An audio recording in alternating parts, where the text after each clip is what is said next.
For every household in England living in temporary accommodation, there are 6 properties sitting empty. I'm Rachel, I'm a public and social policy consultant on a mission to scrap council tax. And today I want to talk about second homes. So in England, we have around 810,000 empty properties. How do we know this? Well, local authorities each year supply to central government a list of all of the different types of property that they deal with through their council tax systems.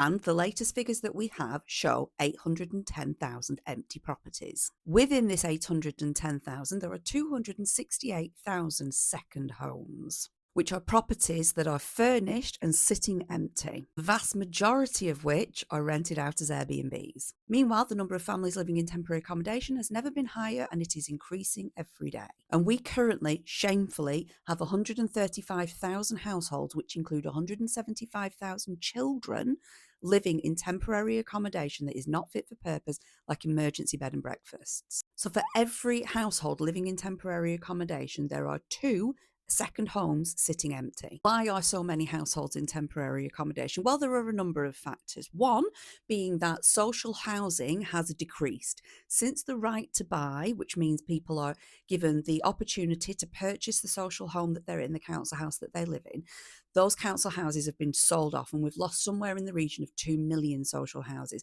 that have not been replaced. Second, private rents have increased. The introduction of schemes like buy-to-let mortgages have meant that around 1.8 million people have invested in a property to rent out using a buy-to-let mortgage. Combined with the lack of social housing, private rents have increased to unaffordable levels, meaning people simply cannot afford to live in the communities where they grew up.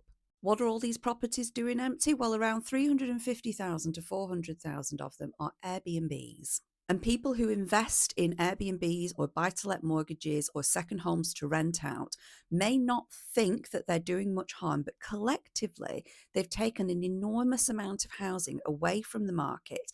They've made available housing in short supply. And when something is in short supply, the cost of it goes up, which is how we find ourselves with massively unaffordable private rents, social housing that just simply isn't available because we haven't got any, hence 135,000 families currently living in temporary accommodation. So what's council tax got to do with it? Well, council tax is involved in temporary accommodation, empty properties and second homes as both a way of bringing money into local authorities and spending money on temporary accommodation.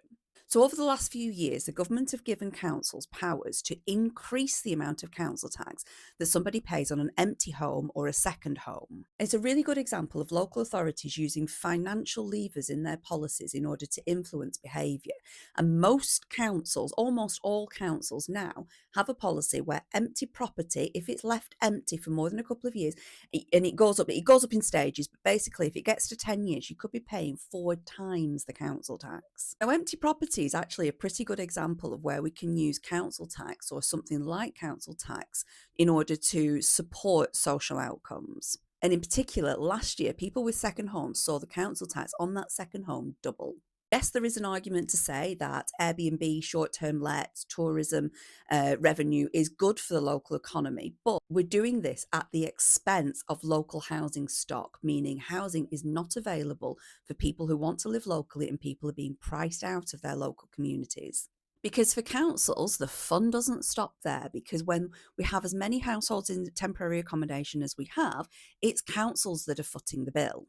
And that money comes from your council tax. In 2024-25 alone, local authorities spent 1.27 billion on temporary accommodation. Now, they do get some of that money back from the central government, but still, this is coming out of public money. There is no sign of this slowing down, and recent figures project that by 2029-30, it could be costing us up to 4 billion a year to house the number of people in temporary accommodation that we're likely to see unless we do something drastic about the housing shortage. So what's the solution? What does better policy look like? Well, we could continue to increase council tax premiums. It's one of the only examples that I could give of council tax being used for good. But we need to go further. We need to scrap the buy-to-let mortgage system. We need to make more social housing available. We need to cap rents, and we need to control the runaway private rent situation that we have. But one of the biggest things that we need to do, I think, is a bit more existential than that. We need to recognise the imbalance that we have. Wealth inequality in this country has never been worse. And when we've got to the point where we could house every homeless family 6 times over because of the amount of property sitting empty, we really need to sort of have a word with ourselves. Because the horror of this is that you only get one childhood. And if yours is spent growing up in insecure housing, the mental damage that that is doing, the physical harm that that does, the educational damage, the lack of opportunity, the mental ill health, all of it, we're setting these people, these children up to fail. Because so many people have been convinced that having 1 or 2 properties on the side is a great investment, whereas collectively it's doing an enormous amount of harm. And despite putting council tax up, it doesn't seem to be slowing down. Because any which way you look at it, this is an utterly unsustainable situation and we desperately need better policy.